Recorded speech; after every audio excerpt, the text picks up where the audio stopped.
Hello again, I'm Bob Weir with another interview of people running for office in 2022. My guest today is Chris Bowen, who is running for place 5 on the LISD Board of Trustees. Thanks for being here, Chris. Absolutely, Bob. Thanks for having me. Why don't we begin by you providing our viewers with some background on yourself, such as education, occupation, etc. Yeah, absolutely. I'm an entrepreneur here locally. I have a pool company based in Flower Mound. We build and renovate pools. My wife is a teacher within LISD. She has been for the last 8 years. And we have 2 beautiful little girls. All right. Let's, just for the sake of information to people who may not know, what are the responsibilities of the Board of Trustees? Yeah, so the responsibilities of the board are, if you think of it like a ship. So the board is the navigator, the superintendent is going to be the captain. It's the navigator's job to say where the district wants to go, and it's the superintendent's job to get them there.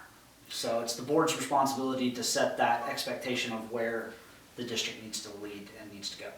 And does the Board of Trustees hire the superintendent? They do, so that's going on currently. So our current board is looking for a new superintendent right now. Yeah, we're losing a great superintendent at this time, yeah.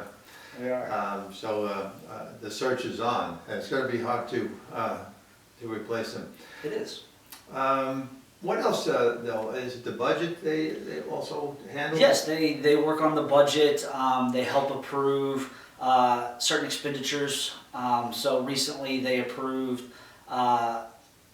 some budgets for different construction projects. So there's got a lot of school renovations going on currently. They've approved that.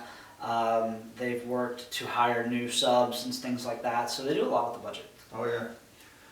Okay, how about the most important issues facing the school system going forward? COVID's a big one right now. You know, it's knocking teachers out, it's knocking students out, dealing with the state on that. Recapture's a big one right now, paying the state back money. That's taking a good portion of our budget away. I'd say those are the 2 biggest things facing the district right now. Yeah, and I'll be asking you a little more about the COVID, for example, a little later in the questioning. Also, the Board of Trustees, do they select the new construction of schools? Do they? They do. So yes, they help set those boundaries for when they do need schools. Hopefully, Louisville ISD doesn't need any new ones soon, but yeah, you never know. How about this? What's your opinion on the teaching of critical race theory in schools? I'm not a fan personally. I know that LISD does not have anything in regards to critical race theory within its TEKS. It doesn't teach critical race theory per se, but I think it's always a fight that we're going to have in making sure that we keep that out of our schools. Yeah, I think there is a movement across the country, of course, to try to bring this into the curriculum in the schools. You know, it's pitting races against each other, as is often the case in this country for so long now. You would think that we hadn't had all these major improvements in race relations over the last several decades. You know, like they want to start it all up again. Oh yeah. Okay, how about your position on the remote learning versus the attendance in school? So I'm not a big fan of remote learning. It's very hard for students. It's very hard for teachers. Students really struggled to learn this last year when it came to remote learning. Parents struggled as well, having to be at home and making sure their kids are actually working. Yeah.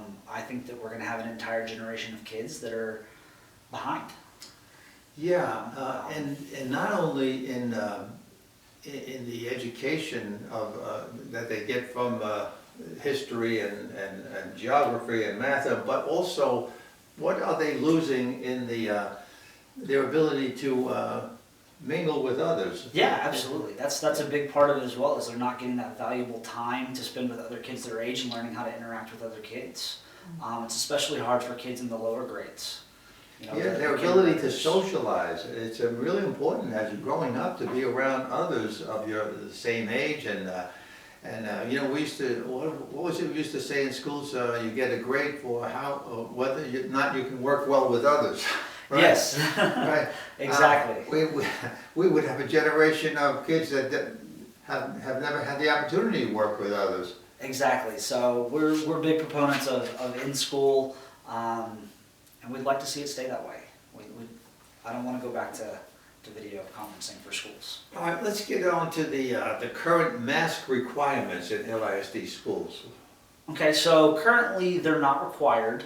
They are requested, but they're not required.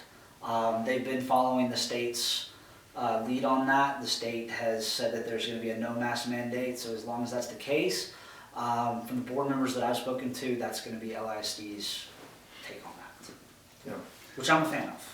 Yeah, yeah, and I see there are places across the country where the teachers are not even going back to work, and they're keeping the kids out of school. You know, I've always had the greatest admiration for teachers. I think they do one of the most important functions in our society. What could be more important than the education of generation after generation? Absolutely. I had some great teachers along the way that if it weren't for them, this unruly kid would have never made it through, but because of the care and concern of teachers made such a difference. That's why I've always admired them. I'd hate to see them lose that admiration among parents and students across the country, because they certainly deserve a lot better than they're getting from some of these union groups. Absolutely. Keeping them out. Oh yeah, absolutely. That's the end of my my editorial.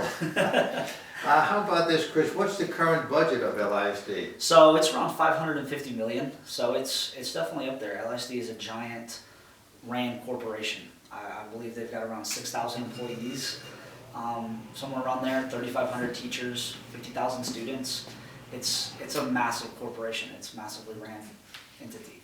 And it's been very well run. It has been extremely well run. In my opinion, it's very well run. This LISD school system here is one of the best. It is. About how many students approximately attend schools there? It's around 50,000.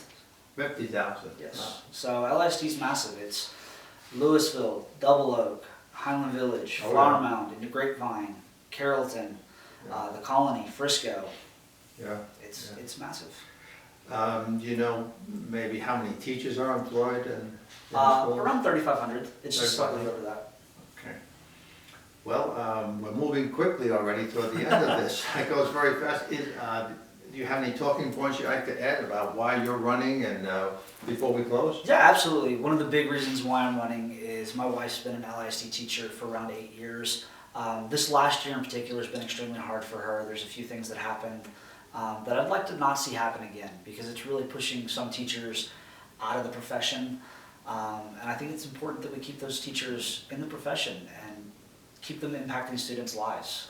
My kids are getting ready to go into LISD, and there's a certain path that I'd like LISD to stay within and stay on, and I think it's important that we do that. I also think it's important that you vote for somebody who has a vested interest in LISD. And you know that you get that with me, with my wife being a teacher, and with my students about to enter LISD. By the way, what is the length of a term in the Board of Trustees? It is 2 years. It's 2 years, right? Yes. Okay.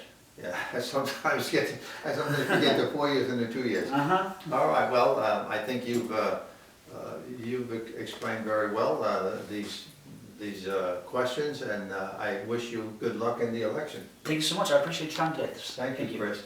And thank you for watching.